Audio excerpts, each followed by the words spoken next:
Well,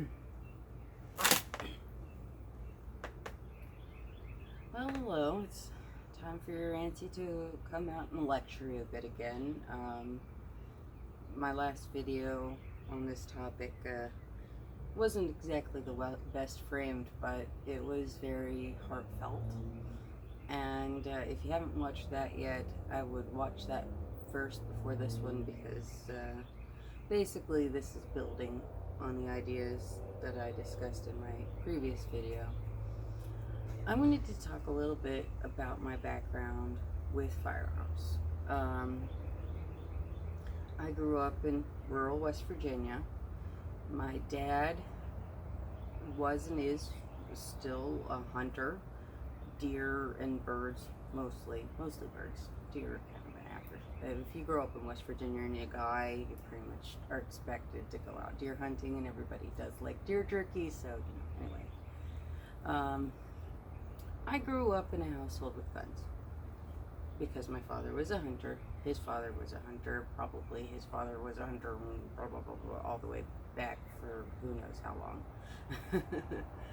And when I was growing up, it was always impressed upon me how serious guns were, that they were not toys, they weren't something that you got for a flex or for a vibe, to look cool.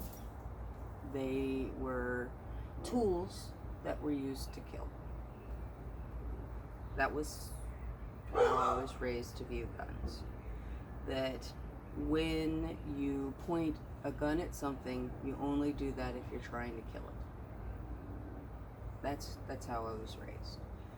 Even if you think it's unloaded or you're sure it's unloaded, you still never point a gun at anything you're not trying actively to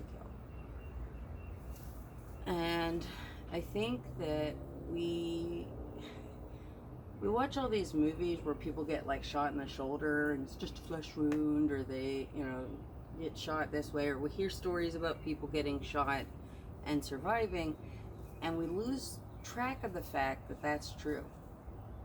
That when you point a gun at a person or a living creature of any sort, what you are doing is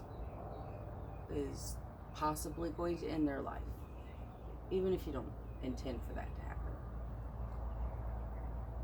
We forget that the consequences of guns is so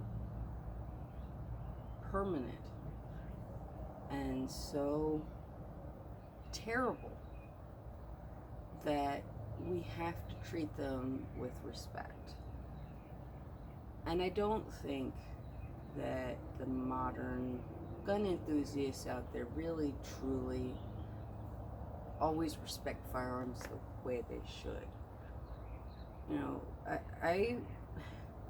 My cousin used to be married to this guy who was like a city boy, and I remember him coming out to our farm so that he could play around with a semi-automatic weapon and shoot, and it just seemed so childish and stupid to me, because that's not what guns were for. Guns were for hunting for a real purpose, and just playing around with them like a overgrown child just seems so freaking lame to me. But that's not how most people were raised to view guns in this country. We see guns almost as a flex, as a toy, as a status symbol, as a message to our government that we're not going to let it, don't tread on me, blah, blah, blah. That's not what guns are. Guns are tools for killing. That's all they are. And when we make them into more or less than that, we're doing ourselves a disservice, and we're not respecting firearms. I remember how it felt to hear that they had found a dead body just over the property line from my parents' house. Um, it's just, that some beautiful young soul was murdered in from what allegedly a hit. Why should that be so easy? Why should it be that easy for somebody to pay someone else to kill another person? It doesn't matter that they got caught and will have to bear the cost of their crimes if at the end of the day the person that they murdered is still dead.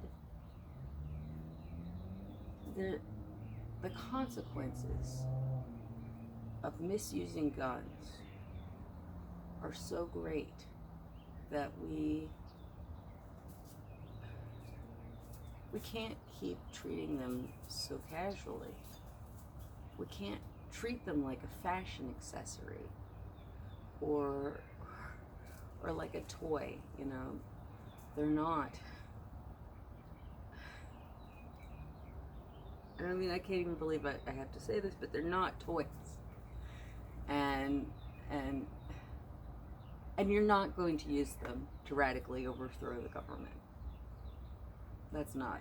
If you tell yourself that you have a big arsenal to protect yourself from the government, they have military grade weaponry you can't even imagine. They have nuclear bombs, they have planes, they have drones. You can't think, you literally can't think that you can fight back against the government militarily. If you think that, then you're delusional.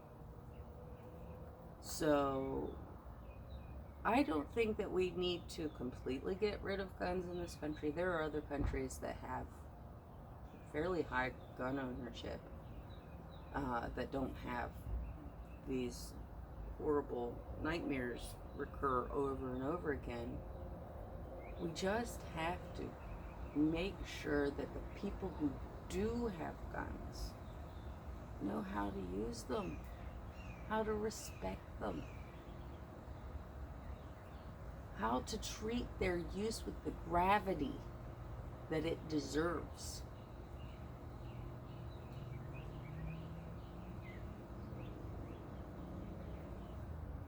We need to grow up. Americans, grow up. Those of you that have become one-issue voters and will reject absolutely any sort of candidate that does not support, or that does support any sort of gun control, rather, this blood is on your hands. You're who did this. You're the ones who go out and play the game that the gun manufacturers want you to play. You're a patsy. You've been duped into making them money at the cost of children's lives. At the cost of children's lives. You did that. If you ever went out and voted against a politician because of their stance on guns solely, the blood of these children, of that wonderful, beautiful mother who went to school to teach and left behind 4 children who never see her again, and a heartbroken husband who literally couldn't survive without her, so their children are orphans. All of those families that lost beautiful babies, their lives are ruined because of you. So if you don't actively support gun control, if you're not writing to your legislators and telling them that this is the highest priority for you, is the safety of our children, the ability to go to a grocery store and come home safely, the ability to go to church and come home safely. We don't have those things in this country because of you. You need to, absolutely have to, write to your senator, write to your representative,